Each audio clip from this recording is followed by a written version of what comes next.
Alright, pretty much today we're gonna go over the latest three trailers. I think it's Mayuri, Grimjow, and Neliel, I think. I got them all in a playlist. But we're gonna go over their trailers and see how they play and how I think they'll play. I've seen all these already, so we're just gonna pretty much go over the moves. And if there's any missing moves, we'll go to the Japanese website and then look at those as well. So first up is Mayuri.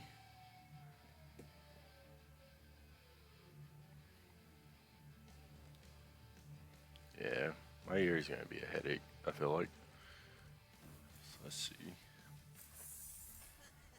The design's so cool. I can't wait to see the costumes for him. It's gonna be crazy. Alright, so he has a poison gauge. When some skills hit, poison gauge accumulates and decreases over time. The gauge will be consumed when attacking with Mayuri Zanpakuto to give additional damage. So I'm guessing this isn't going to be like, I don't think it's going to be dot damage. I think it's going to be more so you build up the gauge, and as you attack, it's going to be like burst of damage, I think.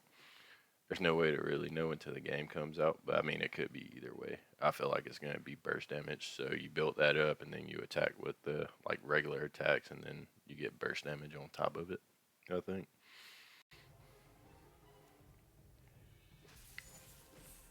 And this attack speed is pretty decent too. Alright, so toxic bubbles. Mayuri releases slow moving toxic bubbles that cause accumulating poison damage when they hit an opponent.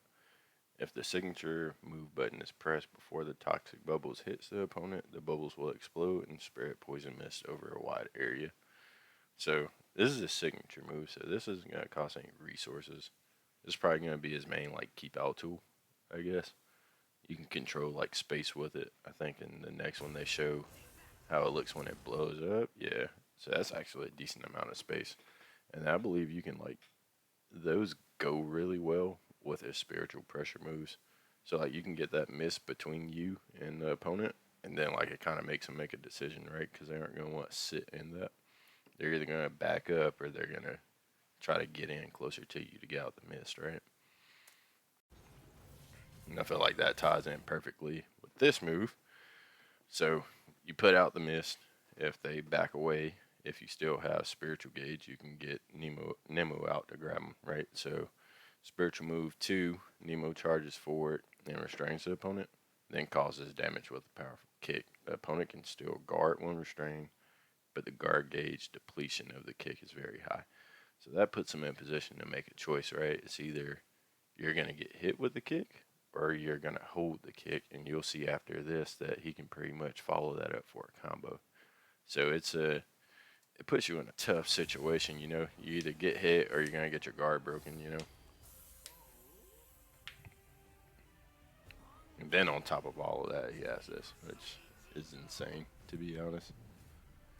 So by releasing this Bankai Konjiki Ashisogi Jizo, opponents will accumulate poison even when attacks do not hit. The speed of poison accumulation will be increased over time. So the way I'm reading this, and we'll have to get our hands on it to see if this is how it's going to actually work. Once he pops his Bankai, it's probably like, it's probably just a time limit on the game, you know. It's like you have to kill him or you're just going to be getting dotted to death. It's just going to be damage over time. So he's definitely scary. He's going to be aggravating to play against for sure. Now, they didn't put one of his other moves in there, which, if you go on the website, his spiritual pressure move 1, meat bomb. He takes out a strange bomb from his left hand, wraps it around the opponent's head, and then blows him away with a slash. Since the range is short, it needs to be hit at close range, but the attack itself cannot be blocked. So you get the poison mist out, and like I said, they make a decision to either come in close or they move far away. If they come in close, then you have meat bomb, which is unblockable. Basically like a command grab pretty much, because you can't duck or anything on here, I'm guessing. Or the Nemu move, where that's a little longer range and it makes them make a choice between getting their guard broken or getting hit. If you do these two, you probably need a lot of spiritual pressure gauge though to pull that off.